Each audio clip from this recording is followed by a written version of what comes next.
Kami menyesalkan tindakan-tindakan menyimpang yang justru terjadi pada masa pemerintahan Presiden Jokowi yang juga merupakan bagian dari keluarga besar Universitas Gadjah Mada atau UGM.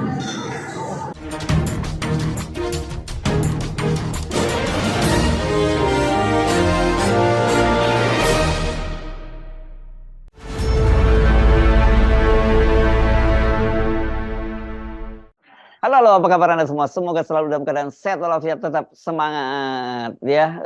Masa kalah semangat dengan para sivitas akademika dari UGM ya, Bung Rocky. Dan ditambah UII hari ini, Bung Rocky. Pada akhirnya dilengkapi juga semacam kecemasan publik untuk tahu sikap dari universitas. Kalau sikap mahasiswa jelas itu, bahwa Jokowi adalah alumni yang paling memalukan tuh. Walaupun akhirnya diakui sebagai alumni itu, tetapi ya, nah itu penting Anda sebut karena saya banyak diprotes itu. Oke. Kalau dia bukan alumni yang memalukan nggak ada soal lah tuh. Tapi kan ini UGM menganggap kok ini ngaku-ngaku alumni tetapi memalukan tuh. Mungkin setelah 2 bulan Senat Guru Besar menganggap kenapa kita kalah moral dengan mahasiswa kan.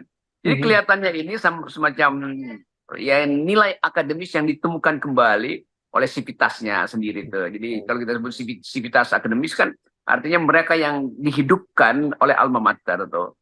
Jadi ada satu keadaan di Indonesia memang untuk mendukung momentum, tapi nggak apa-apa karena orang akan anggap ya kok guru besar justru terlambat dibandingkan dengan mahasiswanya tuh. Tetapi tentu pertimbangan para guru besar ini memerlukan semacam ya satu kesepakatan moral dulu supaya guru besarnya nggak pecah juga. Dan ternyata betul setelah UGM guru-guru besarnya itu menyatakan bahwa Jokowi itu memang tidak layak karena melanggar banyak etika, terutama etika konstitusi, maka keputusan itu kemudian menggerakkan seluruh aktivitas akademis, seluruh sivitas akademis untuk menilai Jokowi sebagai orang yang tidak layak menjadi pemimpin kan. Jadi akhirnya ditemukan juga kalau kita bilang oke, lebih baik telat daripada dungu, kira-kira begitu kan. Tetapi kita tahu bahwa selalu ada momentum tuh, dan kesepakatan ini yang kita pujikan pada teman-teman guru besar bahwa ternyata di ujung keprihatinan, di ujung kegamangan, kegelisahan, moral call itu datang juga tuh. Jadi kita terima kasih banyak pada teman-teman profesor di situ, para guru besar dan akademisi terutama yang akhirnya menemukan kembali nilai akademisnya tuh. Ya, kita lihat dulu ya momentum, kita simak dulu ya momentum ketika mereka menyampaikan petisi, disebutnya petisi bulat sumur itu. Presiden Joko Widodo sebagai alumni semestinya berpegang pada jati diri UGM yang menjunjung tinggi nilai-nilai Pancasila dengan turut memperkuat demokratisasi agar berjalan sesuai standar moral yang tinggi dan dapat mencapai tujuan pembentukan pemerintahan yang sah atau legitimate demi melanjutkan estafet kepemimpinan untuk mewujudkan cita-cita luhur bangsa sebagaimana tertuang dalam pembukaan Undang-Undang Dasar 1945. Presiden Joko Widodo semestinya selalu mengingat janji sebagai alumni Universitas Gadjah Mada. Bagi kami alma mater, ku berjanji setia, ku penuhi dharma bakti untuk Ibu Pertiwi di dalam persatuanmu, jiwa seluruh bangsaku, ku junjung kebudayaanmu, kejayaan Nusantara. Nah, saya kira bagi siapapun, ya, saya bukan alumni UGM, tapi ketika mendengar kemudian ada himne UGM dikumandangkan, itu menurut saya itu luar biasa sekali bagaimana para profesor yang senior-senior, kalau yang mahasiswa biasa kan, tapi kalau senior-senior kemudian mengumandangkan lagi himne itu kan menurut saya itu udah seperti, kalau di kita seperti panggilan Ibu Pertiwi lah gitu ya Bung Rocky ya. Itu seperti mahasiswa soal melakukan mars mahasiswa itu Wah, kami terpanggil untuk mereka yang kebingungan di simpang jalan tuh. Dan himne yang sama juga misinya nyatu dengan Mars Mahasiswa atau lagu Darah Juang waktu mahasiswa selalu berdemonstrasi dengan Darah Juang. Jadi kita dihidupkan oleh suasana yang kita sebut perlawanan berdasarkan akal sehat. Perlawanan karena moral kita diganggu oleh kekuasaan. Nah, ini kesatuan ini yang saya kira akan mengikat lagi sekaligus sinyal bagi kabinet untuk kalian juga sebaiknya mundur. Karena kalian juga kan banyak yang dari akademisi itu. Alumni-alumni UGM, UNPAD, UI yang ada di kabinet itu. Sebaiknya mundur aja tuh. Karena panggilan moral itu nggak mungkin dicegah oleh sogokan apapun. Kan banyak guru besar yang mestinya mungkin udah bersiap-siap untuk jadi, kalau ada reshuffle masuk lagi di kabinet. Tapi teman-teman di UGM ini memutuskan untuk lebih baik mengevaluasi Jokowi daripada menerima panggilan untuk sekedar jabatan sementara dan itu pun jabatan yang sedang tenggelam tuh. Nah, panggilan ini harusnya di panggilan bangsa, panggilan rakyat tuh. Tapi oke, ini satu peristiwa penting dan kita mulai lihat bagaimana satu persatu kaki-kaki tangan Jokowi mulai sadar bahwa mereka sebetulnya bukan sekedar kaki tangan, dia punya kepala juga tuh. Dan kepala itu nggak bisa diatur, kaki tangan bisa diatur. Tapi isi kepala kan nggak bisa diatur. Orang semacam Dianes Wari yang kemudian juga akhirnya menemukan kembali semacam integritas dia dan pamit dari kabinet itu. Jadi sekali lagi orkestrasi moral itu udah ditabuh oleh para profesor di UGM dan orkestrasi itu akan diikuti oleh mereka yang masih berakal sehat. Ya, ini ya Bung Rocky kita bisa menduga ini akan menimbulkan domino efek gitu ya Bung Rocky. Tetapi bahwa itu dimulai dari UGM dan kita tahu sekarang itu salah satu tangan kanannya dan operator politiknya disebutnya begitu Pak Jokowi itu adalah mantan rektor UGM Profesor Pratikno. Itu kan saya kira ini pukulan yang sangat telak buat rezim dari Jokowi. Harusnya kalau Pak Pratikno itu merasa diri bagian dari sivitas akademika yang menjunjung tinggi moral, menjunjung tinggi nilai-nilai kejujuran, menjunjung tinggi prinsip-prinsip tridharma universitas. Harusnya ada dalam barisan profesor ini kan. Apalagi Pak Pratikno itu bahkan pernah disimbolkan sebagai salah satu tokoh yang secara internasional bahkan diakui.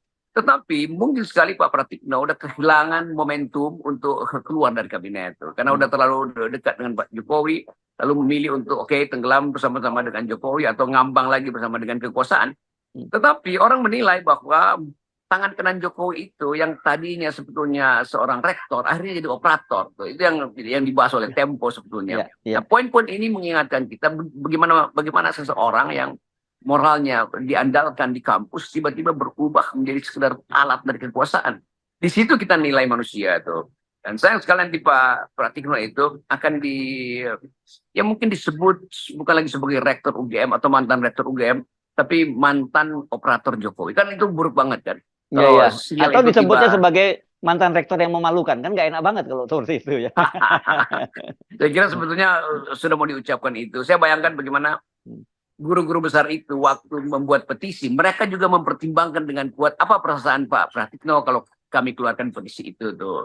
Tapi keraguan-keraguan itu akhirnya hapus juga oleh semacam prinsip silahkan Pak Pratikno kalau nggak mau ikut ya udah kami akan berselisih di dalam soal nilai itu. Walaupun mereka pasti masih berteman tuh. Tapi poin kita adalah Pratikno sebetulnya jauh lebih berguna kalau dia menegur Jokowi sebetulnya secara dengan pakai bahasa Jawa lah dengan Pak Jokowi, nggak usah pakai bahasa Indonesia.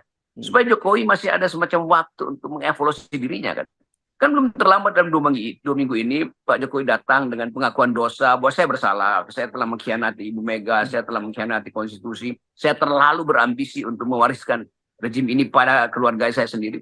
Semacam conviction, satu keyakinan pengakuan yang datang dari seseorang yang mengubah dirinya itu secara radikal pada momentum yang persis. Orang akan maafkan Pak Jokowi itu.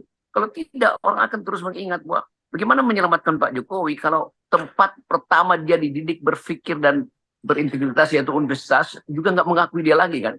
Mungkin kalau mahasiswa yang mengatakan ini adalah alumni paling memalukan, ya ini karena kemarahan mahasiswa. Tapi ini profesor yang mengasuh Pak Jokowi dari awal. Sebagian mungkin teman-teman dia itu akhirnya harus memilih tuh mengabdi pada kekuasaan atau menegakkan nilai-nilai universitas kan. Di mana-mana di dunia ini kalau ada krisis yang pertama kali bereaksi adalah universitas. Karena hanya di universitas ada panduan etik yang radikal, yang tertinggi. Etik yang paling absolut adalah etik kejujuran akademisi itu. Jadi Ya. itu sebetulnya teguran juga pada Pak Pratikno. Kita nggak tahu dalam 24 jam ini apa Pak Pratikno mampu untuk mengevaluasi dirinya sendiri.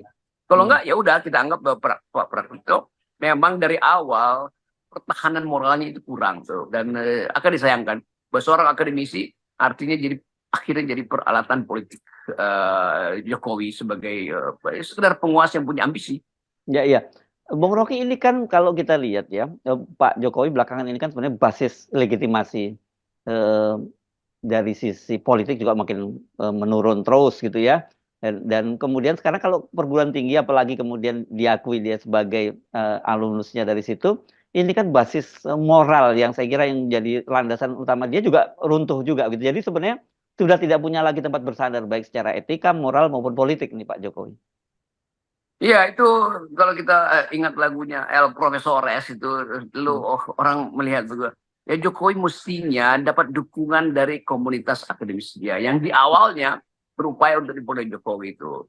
Yang kemudian kita anggap bahwa UGM itu udahlah nggak mungkin kita percaya lagi tuh karena pasti disogok dan berupaya untuk masuk dalam kabinet. Tetapi selalu ada kesempatan untuk pulih kan. Jadi kalau guru besar bisa pulih akal sehatnya, ya mestinya Jokowi juga bisa ikut pulih. Tetapi mungkin sudah sangat terlambat dan keterlambatan itu menyebabkan kita menilai ulang bahwa Jokowi dari awal tidak punya kapasitas untuk mengevaluasi diri sendiri secara moral. Jadi orang akan lihat, oh kalau begitu Jokowi dari zaman menjadi wali kota itu sebetulnya seorang yang pragmatis, seorang yang oportunis, yang nggak mampu untuk melihat politik dalam fasilitas nilai. Itu yang akan dicatat oleh sejarah.